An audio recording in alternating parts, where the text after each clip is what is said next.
Good morning again. So this morning I'm going to talk about Advent.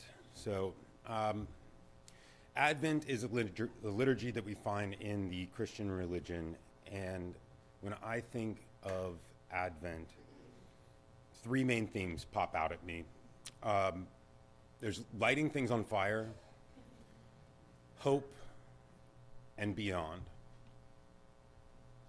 So I'm not going to try very hard this morning. We're just going to have the standard Advent sermon, lighting things on fire, hope, and beyond. So it's an obscure title, right? And I think my reason for that is I've been divided all week on what message I really have on my heart and what message this congregation really needs right now. And honestly, I still haven't decided, but I have narrowed it down to two. So it's two sermons, 15 minutes. So firstly, I love this congregation. And I think most of us need a pastoral, care-centered message this morning.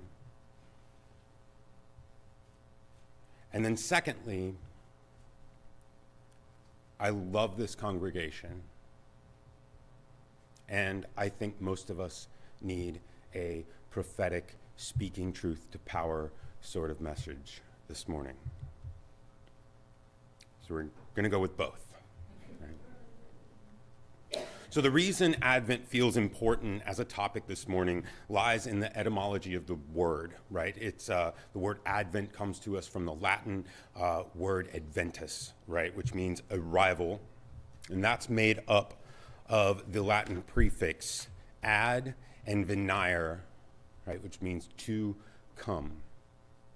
So Advent is a liturgy about the hope for the arrival of what's coming. And I think we all need a little hope this morning. Now, the Christian liturgy, and here's a side note. I picked this up somewhere, and I don't remember where, but the word liturgy literally means the work of the people, right?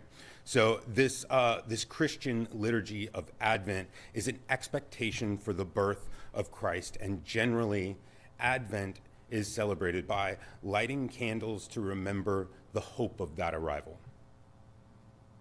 So it's kind of like celebrating the hope leading up to the Christmas story by lighting things on fire. It's the hope of light coming into darkness.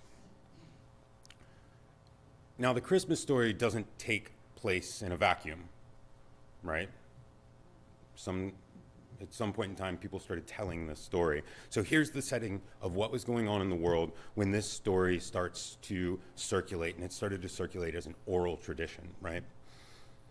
And it's important to remember that the people that first circulated this story were not Christians, right? They're a small sect of Jews living in the 2nd century in the Middle East, at the time, that was a fairly contentious piece of real estate at the time, right? It's hard to imagine. So this region is the center of this trade route between Africa and Europe, and the Roman Empire basically comes through and conquers all the local tribes in the area. So the taxation rate at the time was about 90%, and the Roman Empire levied this as a method to keep all these local tribes under control. So these tribes of people are living under the oppression of empire and in need of rescue. I know it seems like there's a lot of Star Wars references, but it's not on purpose, right? They're living under the oppression of empire, and they are in need of rescue. Now, one of those tribes, the Jewish tribe, has stories from their past where their God has been on their side and helped them take over the world. They used to rule this region, right? But now the shoe is on the other foot, and it's been there for a while. So by the time this story starts to circulate, this Jewish tribe is seriously oppressed. And if you remember the Christmas story, like the hope behind the whole thing is that their God is coming back, right? Now, God is coming back as a baby. It's an odd choice, but rescue is coming. That's the point of the story, right? So in the Advent liturgy, candles are lit to symbolize the arrival of light into the world, and it's the hope of the arrival of like capital T truth and ultimate love to show up and make the world right.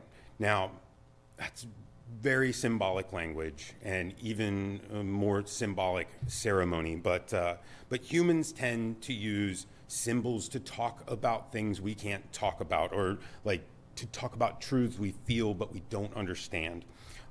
My favorite example of a symbol, right, if you remember your high school science books, is the picture of an atom. Right, there's a nucleus and there are electrons orbiting it and all that. And we see that and we think atom. But we know that's not how an atom works or looks even, right? It's a symbol. It just helps us carry the idea. So this liturgy is full of symbols that help us carry the idea. So for us as Unitarian Universalists, we have to be honest that we are reading this story and interpreting those symbols in different ways, right? So we can put all the alternate words in, so when I say God or light. But when I think of Advent in a Unitarian Universalist setting, bringing light into darkness, I see this symbol of vision when I can't see and warmth when I'm cold. So kind of the universal message of this story is that we're hoping for truth and love to show up and make the world in our community right. It's funny, we literally practice an Advent liturgy of sorts every week, right? We light a chalice as a symbol of something we hope is coming. We light that chalice with the hope that we are becoming a community that's searching for truth and acting in love. Like, that's the utopia that we're hoping for, which is ridiculous, right? But we still hope for it. So my first message for all of us this morning is hold on. Don't lose hope. That light is coming. Like, there is a hope for an ideal community that we're hanging on when we light our chalice together.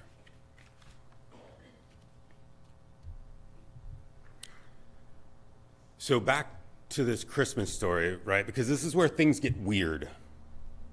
Like, it starts with a pregnant high school girl that is part of this oppressed tribe. And just to be clear, a pregnant, unmarried high school girl didn't make her part of the aristocracy of her tribe, right? She is powerless. And she gets the news that she is the key to overthrowing the Roman Empire. Another side note, if you think the Christmas story is not political, please reread. Like, this is a resistance forming, right? This isn't Silent Night. This is Rage Against the Machine. So she gets the news that she's going to have a God baby, right? And this God baby is like the rescue that her tribe's been waiting for. Like, and they've been waiting a hot minute, remember. So this baby is supposed to be like an incarnation of God. This isn't just a human baby, right? Like, in this story, the baby is God arriving. This is a special baby. And it's not an abnormal trope in mythologies, right? We see this sort of thing happen in sacred texts all the time. Like, gods are getting born all the time and in bunches of stories, just like this. But the weird thing in this story is this baby shows up. You know, there's sheep and a donkey for some reason, and I'm not telling like huge parts of the story, but this baby shows up, right? And it's not a magic baby. Like, God shows up, and the apocalyptic moment of this story is when we realize that this is just a regular baby. So our hope shows up, the chalice is lit. We realize that our utopia, our light, our democratic solutions to solve all our problems are just as messy as the world before the light came. Like in this story, God becomes human, not the other way around. It's just a run-of-the-mill baby, right? So we see in this incarnation that it isn't about hope coming to fix our world or our community. And I'm not saying that we should lose hope for the world or writing the systems or bylaws of the world or our community.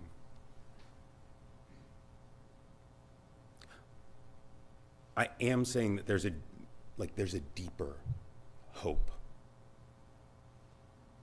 There's a hope beyond hope.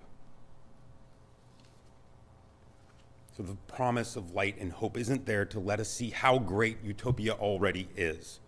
It's there to give us vision of the things in our world and in our communities that need serious work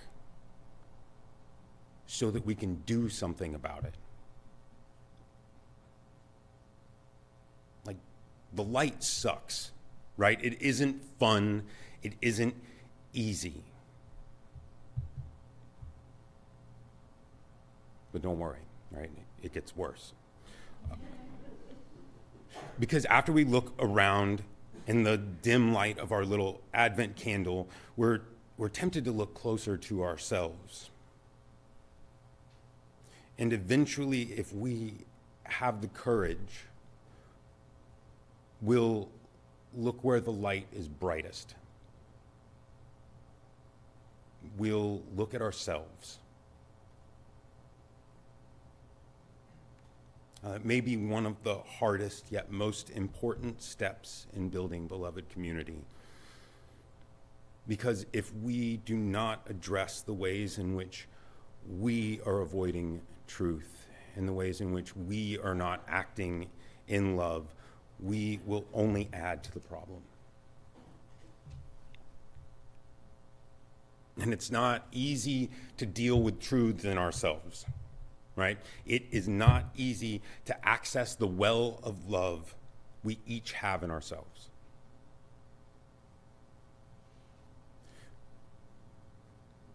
But I think right here, right now, that is what is most needed.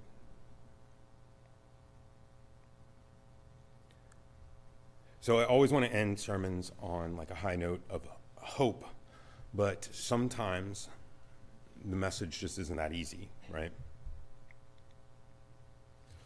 Sometimes we have to sit with the difficult because hope isn't enough. Sometimes we have to have a hope beyond hope. Blessed be.